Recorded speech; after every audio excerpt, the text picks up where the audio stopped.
bien, mis hermanos, vamos a abrir la Sagrada Escritura por unos momentos.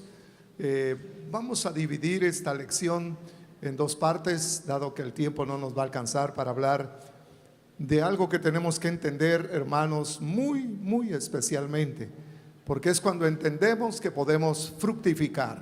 De no entender, se pasmaría, mi hermano, lo que está determinado para nosotros. Bien, luego estaremos orando. Vamos a leer primero por la hermana Marieta Benavides.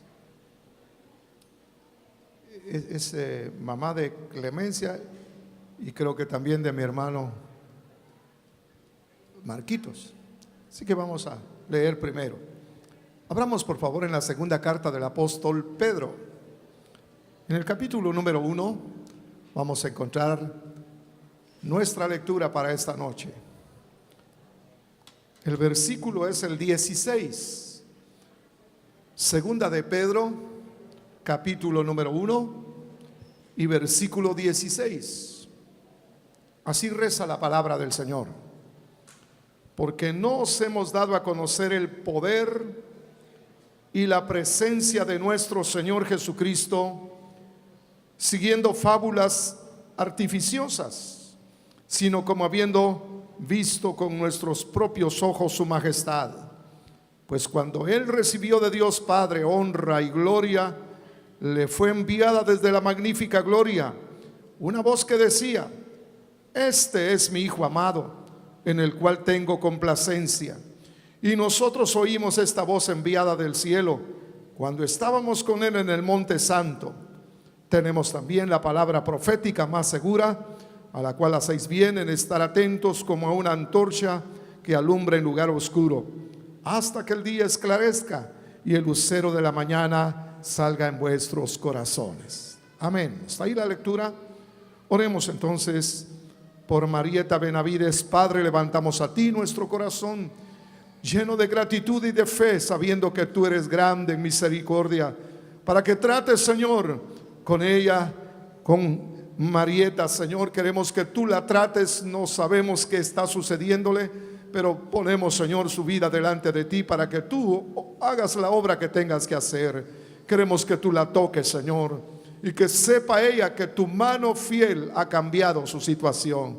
Le encomendamos en tus manos de amor, Señor, en el nombre de Jesús, y te pedimos al mismo tiempo porque tu palabra encuentre acomodo en cada corazón, en cada mente. Lo creemos recibir, Padre, porque lo pedimos en el nombre que es sobre todo nombre, en el nombre de Jesús. Amén y amén. Dado de que muchos ministros del Evangelio, teólogos y estudiosos de la palabra han estado indagando acerca de la grande cita que aguarda a todo creyente con el Señor, que habrá de volver desde los cielos, pues se lo prometió. Me voy, dijo el Señor, pero volveré y os tomaré a mí mismo, para que donde yo estoy, vosotros también estéis. Pero hay un sinnúmero de opiniones, hay un sinnúmero de tesis, donde se atreven, hermano, las personas que hemos citado a opinar. Pero hay una sola verdad. Yo no comparto cuando alguien dice: es que hay muchas opiniones, cada quien tiene su manera de pensar. No es admisible, porque para eso el Señor nos legó su palabra inerrante. No va a fallar si nosotros tomamos en serio su palabra. La palabra es suficiente, pues ella es la verdad. Toda opinión humana pues siempre tendrá, hermano, la deficiencia de ser su ocurrencia, y no, hermanos, lo que el Señor dice exactamente en su palabra. Teniéndonos a su palabra, vamos nosotros también, mi hermano, a indagar lo referente a la venida del Señor. Note de entrada, mi hermano, quién es el que está escribiendo esta parte de la palabra. Nada menos que el apóstol Pedro. Y no hay autoridad más grande que la de los apóstoles, porque ellos son testigos presenciales de la gloria de nuestro Señor cuando subieron al monte alto Era una dimensión diferente, donde el rostro de nuestro Señor se transfiguró. Y yo quiero que tome en cuenta esa palabra, transfigurar. El Señor se transfiguró en su rostro. Se puso como el sol a mediodía, brillante. Sus ropas blancas como ninguna cosa puede hacer tan blanca la ropa. Y aparecieron Moisés y Elías platicando con el Señor del éxodo que habría de tener el Señor dentro de pocos días desde Jerusalén. De ese tópico estaban hablando. Y los discípulos habían caído en un sopor, pero cuando se despertaron, vieron la gloria de Jesús. Y a estos dos insignes representantes de la ley, en cuanto a Moisés se refiere, y de los profetas, en cuanto, hermano, a Elías se refiere. Y también podemos decir que uno era preservado, no ha muerto todavía, como es el gran profeta Elías, y uno muerto resucitado, como fue el gran mediador entre el Señor e Israel, como fue el gran profeta Moisés. Es una dimensión diferente. Y quien va a explicar la venida del Señor, nada menos que es uno de los testigos más connotados que el Señor tuvo acerca de las cosas de su muerte, de su resurrección y de su retorno a la tierra en el tiempo estipulado por el Padre. Es decir, vamos a tenernos a la máxima expresión de este asunto tan controversial. No tenemos por qué indagar, mi hermano, con fulano, sultano o perencejo, porque ellos sí tienen sus opiniones. Pero aquí no nos interesan las opiniones de los hombres, nos interesa lo que dice Dios en su palabra. Yo siempre que trato este tema, o alguien quiere objetar lo que yo enseño, requiero de los oponentes que se refieran solamente a la palabra, no a prejuicios, no a declaraciones de supuestos apóstoles o profetas, ni cosas que se le parezcan, sino que todo lo que podemos hacer es hablar conforme la palabra dice, porque la verdad está en la palabra. Y en esta noche yo lo que pretendo, mi hermano, es familiarizarlo a usted con esta declaración que no tiene cómo ser refutada, porque va a ser la declaración apostólica. Muchos hacen, hermano, hincapié en el ministerio apostólico. Pues en esta noche, ante este tema es válido, porque no hay autoridad más grande para hablar de esto que los que presenciaron allá en el monte alto la gloria de nuestro Salvador. Quiero entresacar, mi hermano, de la porción que aparecen en los evangelios como Lucas 9. Puede usted ver el monte de la transfiguración, se le llama. Ya eso de la transfiguración es, hermano, un punto de reflexión, porque eso va a ser tomado en cuenta por el gran apóstol para enseñar el retorno del Señor. También se debe sumar el cambio de dimensión.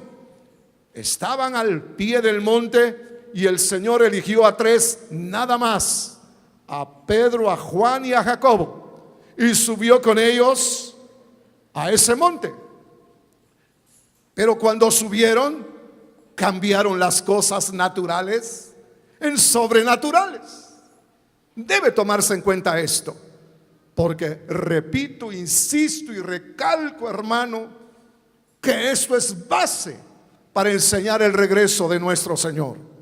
El regreso del Señor no puede ser tomado tan a la ligera como por un sueño, o una visión, o una profecía de alguien, o una interpretación bíblica. No es válido nada de eso. Necesitamos ver qué fue lo que enseñaron los apóstoles. Nadie más grande que ellos. Así que seguimos sumando y vemos también, hermanos, una elección. De los 12 apóstoles que acompañaban al Señor, solamente escogió a 3. No que el Señor haga acepción de personas, pero son los creyentes en el Señor que pueden ser un poco calientes, un poquito menos que eso, menos fervorosos, menos atentos, menos aplicados, y por eso a los más selectos de sus discípulos el Señor escogió a Pedro, a Juan y a Jacobo. Es una constante en el ministerio del Señor. Cuando habría de resucitar a la hija de Jairo, no permitió que ningún chillón estuviera entrando allá donde estaba la muertecita, porque habían un montón de plañideras que les pagaban para que lloraran. No sé si quisiera usted un empleo así, que llore y llore y llore y llore, como en las novelas, que solo llorando pasan los actores. Ahí me caen mal por eso, solo chillando pasa.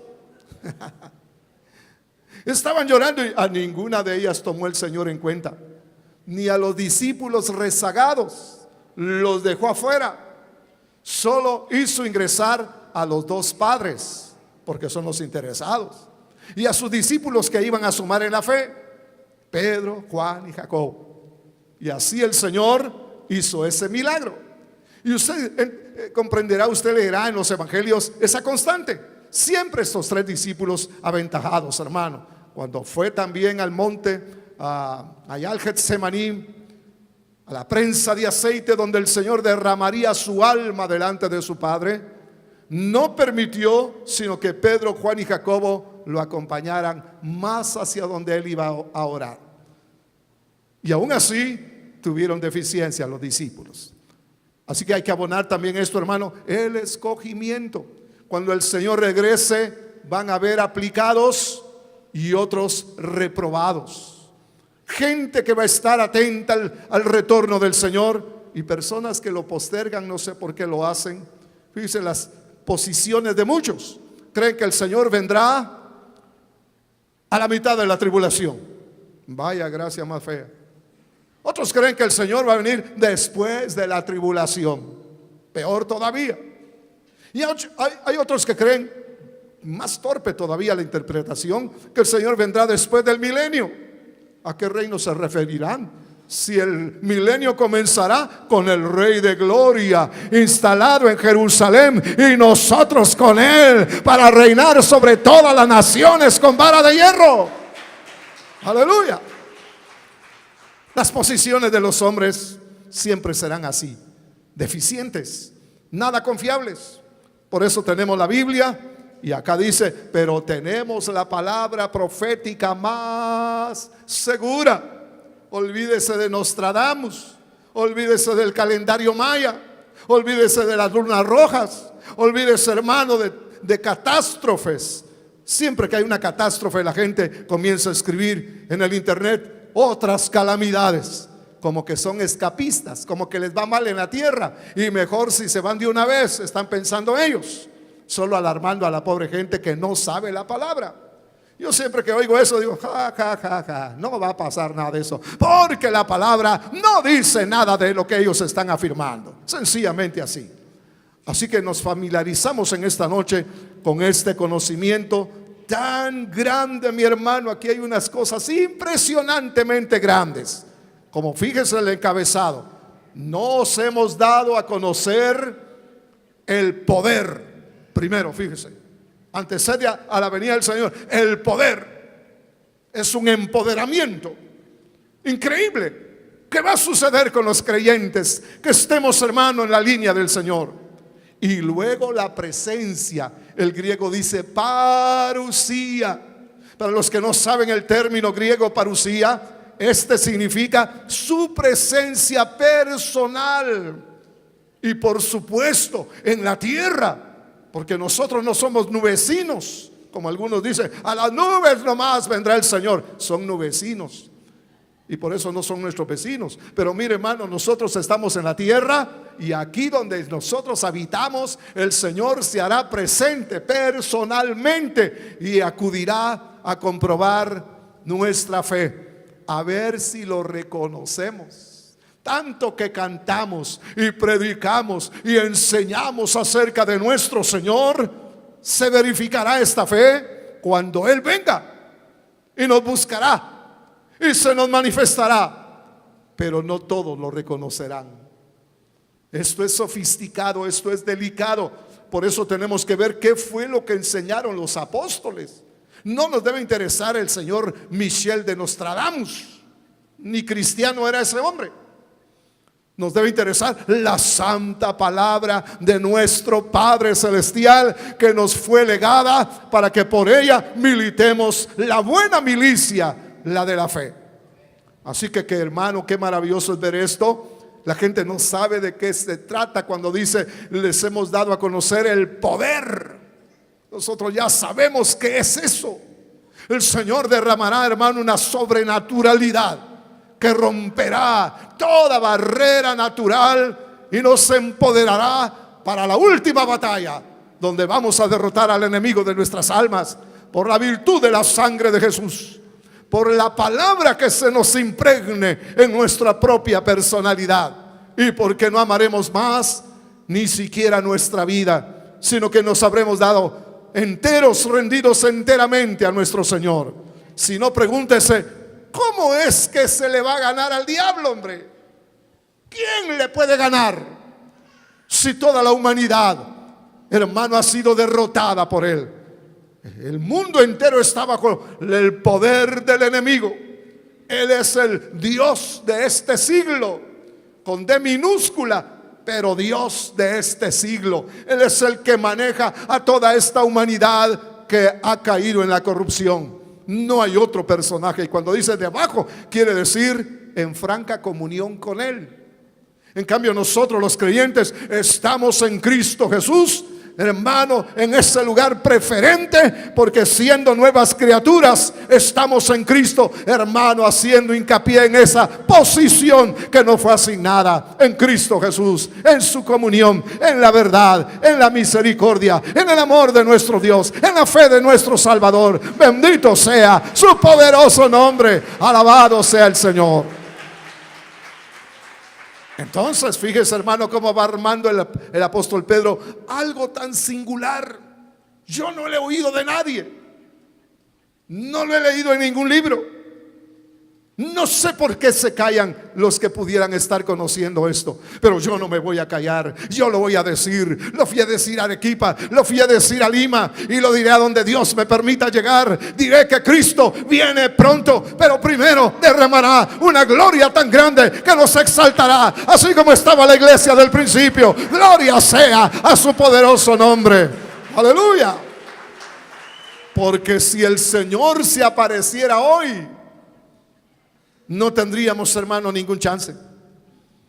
Necesitamos mutar en hombres diferentes. ¿Cómo se abrió campo la iglesia del principio? ¿No fue con el poder que les dio el Señor en el día del Pentecostés? Donde un estallido fue lo que sucedió. Un gran huracán sopló y los discípulos fueron llenos del Espíritu Santo y hablaban las maravillas del Evangelio del Señor, hablando en lenguas. Y el apóstol Pedro, nada menos que él, en su predicación, 3,000 almas cortadas del alma recibieron al Señor. Gente que días atrás habían estado diciendo: crucifícalo, crucifícalo. Ahora estaban cortados del alma, diciendo: varones, ¿qué debemos hacer? Gloria a su nombre. ¿Quién lo convenció? La gloria de Dios que estaba en ese hombre llamado Pedro. No lo convenció, hermano, la buena didáctica, la buena oratoria, el conocimiento teológico, nada de eso. Ni siquiera fue una predicación bien hilvanada, hermano. Uno lo examina y era bastante simple lo que él estaba diciendo, pero con una profundidad insospechada por los oyentes. Pero los cortó del alma. Estaban arrepentidos de lo que habían hecho semanas atrás, porque hubo una predicación sobrenatural. ¿Quién le dijo a quién que la predicación es natural, que se puede enlatar para todos los días del año, como hacen los frívolos? No, 1000 veces no. Hay que predicar a Cristo ahora con el poder del Espíritu Santo, siendo testigos de la verdad de este evangelio maravilloso que puede cambiar la vida de los hombres. Hoy vivimos un evangelio light, un evangelio sin compromiso en las iglesias. No saben en quién ha creído, no saben la esperanza de gloria que tiene el creyente. Es lamentable el engaño religioso que hay hoy. Grandes congresos de apóstoles y profetas, pero que no sucede nada. Pero qué lindo, hermano, que volvamos nuestra mirada a las palabras de nuestro Dios, que viene una exaltación, hermano, que ni tu mujer te va a reconocer. Vas a cambiar en otro hombre. Al primer rey de Israel le dijeron: cuando te vengan estas señales del Espíritu, serás cambiado en otro hombre. Tanto que la gente decía: y Saúl también entre los profetas. Había un asombro, pero la razón de ese asombro, hermano, estribaba en que había recibido señales del Espíritu Santo. Cuando el Espíritu Santo toca a alguien, no lo deja igual, le da vuelta, hermano, y lo compone y lo levanta y lo utiliza. Si tan solo le oyéramos continuamente, seríamos campeones como los primeros cristianos. No me vaya a decir que ellos eran, hermano, gente tan natural que se podían hacer las cosas que ellos hicieron. Imagínese usted, dice la Biblia, que uno de ellos, llamado Felipe, que no era apóstol, apenas era un evangelista y sin penas, porque los ministerios son iguales, hermano. Solo los engreídos y raros creen que el apóstol es superior. No, es el más pequeño de todos, el más humilde de todos, el más paciente de todos, el más verdadero de todos. Alabado sea el Señor. No engreídos.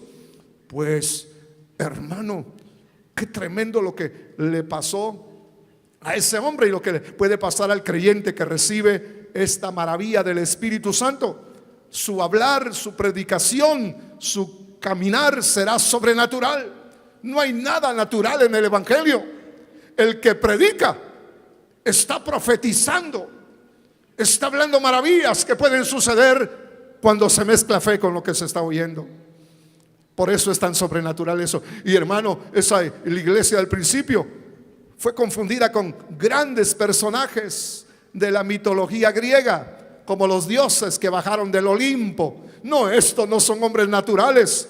Y refería a Felipe que cuando llegó a Samaria, sin tener un equipo evangelístico siquiera, ni un micrófono como este para predicar a Jesucristo, cuando el hombre comenzó a predicar a Jesucristo, los demonios que estaban poseyendo a los samaritanos comenzaron a chillar, porque se sintieron derrotados por un hombre dotado del poder del Evangelio del Señor. Bendito sea su nombre. Las enfermedades cedían y los samaritanos estaban de fiesta, alegres, porque había llegado el Evangelio de nuestro Señor, el verdadero, el poderoso, del que uno no se siente avergonzado, porque es poder de Dios para salvación de todo aquel que tiene fe para creerlo. Gloria sea nuestro Dios.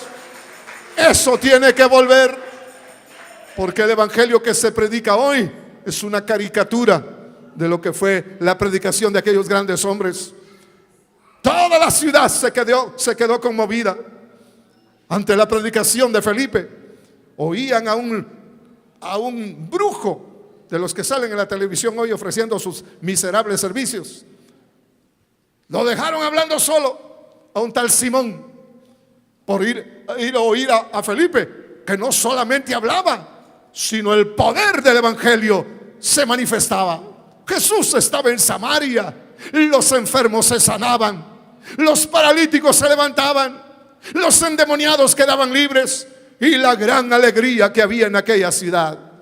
Esas fiestas sí son buenas, mi hermano. Pero cuando terminó de predicar y de ganar tantas almas con el poder del evangelio, un ángel le dijo a Felipe: vete de acá a un lugar desierto que descendiendo de Jerusalén pasa por Gaza. Y era tanta la costumbre que tenía que ángeles le hablaran, que no se ofuscó. Ligerito se fue a ese lugar donde un solo hombre necesitaba al Señor. Ya no era la multitud en Samaria, y fue lo mismo, la gran multitud, que un solo hombre necesitado de la verdad. Hoy hay gente, hermano, que si no está lleno el estadio no predican. Hace años en el Capwell, solo nuestra iglesia estaba ahí, hermano. Todos andaban en diferentes discusiones, y el predicador que fue invitado se fue. No, yo con 800 personas no predico. Qué engreídos, qué miserables. Ay, gente, saber por qué predican el evangelio y ahora andan con una espada haciendo el ridículo. Ay, que Dios tenga misericordia del pueblo, porque a esos los va a juzgar el Señor. Felipe se fue ligerito a donde estaba un solo hombre. Y cuando llegó a ese lugar, ve que viene una carroza y un funcionario de Etiopía que viene leyendo nada menos que el capítulo 53 de Isaías. Y le dijo el Espíritu Santo, hay gente que no sabe ni siquiera que el Espíritu Santo habla: acércate al carruaje. Y cuando se acercó, oyó que leía el profeta Isaías, y venían en voz alta leyendo: como cordero mudo fue llevado al matadero, y como oveja delante de sus trasquiladores, y no abrió la boca. Y le dice Felipe: ¿entiende lo que lees? ¿Y cómo si no hay quien me enseñe? Y lo invitó al carro, usted sabe, la lectura de la palabra, y lo enseñó de tal manera que le dijo: ahí hay agua, ¿qué impide que yo sea bautizado? Si crees, bien puedes. Si hubiera sido un religioso de hoy, le hubiera dicho: no, usted es de Etiopía, ¿no? Y es eunuco. No crea que eunuco quiere decir castrado. Esa es una de las acepciones. Quiere decir siervo, quiere decir ministro. Era un ministro de la reina de Candace en Etiopía. Ese, bueno, era un hombre con muchas inclinaciones, y que poca confianza se le podría tener de guardar el harem del rey, porque usted sabe y usted sabe, ¿verdad? Así que, qué increíble que no le pone ningún pero. Si crees, bien puedes. Y descendió con él al agua y lo bautizó. Y cuando salieron del agua, el Espíritu arrebató a Felipe, y el eunuco ya no lo vio más, y se fue contento a su tierra, porque le había creído al Señor. Pero Felipe se encontró en Azoto. Hay kilómetros de distancia entre ese ojo de agua y Azoto. Todo eso lo voló Felipe, porque el Espíritu lo llevó. Parece inverosímil, ahora parece un cuento de hadas, hermano, porque la iglesia está tan decaída, está tan, hermano, rebajada de su posición, que esto parece utópico ahora, pero allá fue una realidad. Aleluya. Así que lo que viene, mi hermano, por necesidad misma, es un empoderamiento, donde vamos a ser cambiados en otros hombres, que no es todavía la transformación para salir de la tierra, pero sí una exaltación para que hagamos las cosas por lo menos como la iglesia lo hizo al principio. Que hermanos recorrieron la tierra en barcos viejos, lentos y con tantos peligros de tormentas. Y sin embargo Pablo dijo: ya llené todo del evangelio, no sé dónde predicar más. Qué impresionante. Y nosotros tenemos países como la China, con 1.400 millones de habitantes, y la India con 1.250 millones de habitantes. Pocos misioneros se atreven a ir allá. El hermano profeta, el hermano David Callejas, que ahora está queriendo que yo lo acompañe, se va para Nepal.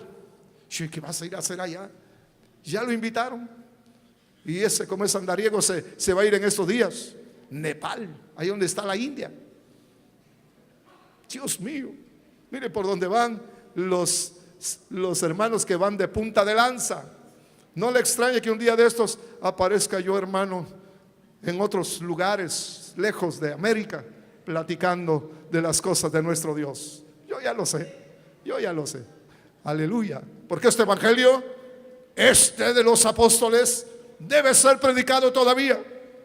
A Estados Unidos hay que reevangelizarlo, porque tienen un evangelio light que no va para ningún lado. Sí, para algún lado sí, a la debacle, a que el Señor no lo reconozca, será lamentable. Termino con esto, hermano, haciendo hincapié en lo que va a proferir el apóstol Pedro. No les hemos dado a conocer el poder y la presencia de nuestro Señor siguiendo fábulas, sino como testigos presenciales de su gloria. Y de eso vamos a hablar el próximo domingo, hermanos, para que podamos estar bien atentos y bien, hermano, sintonizados con la verdad del evangelio de nuestro Señor. Yo no leo libros de hombres que tienen diferentes conceptos. Yo leo este santo libro que no me va a llamar al engaño, porque si tenemos el texto y el contexto, estaremos, hermano, en la verdad de lo que dice la palabra del Señor. Lo malo es cuando un texto quieren hacerlo, hermano, una doctrina. Nosotros no tenemos esa ignorancia. Queremos siempre proponerle a usted la pureza de la palabra, para que camine ciertamente hacia el encuentro de nuestro Señor, que se avecina a pasos agigantados. Amén. Que Dios nos bendiga. Oremos al Señor. Póngase de pie, por favor.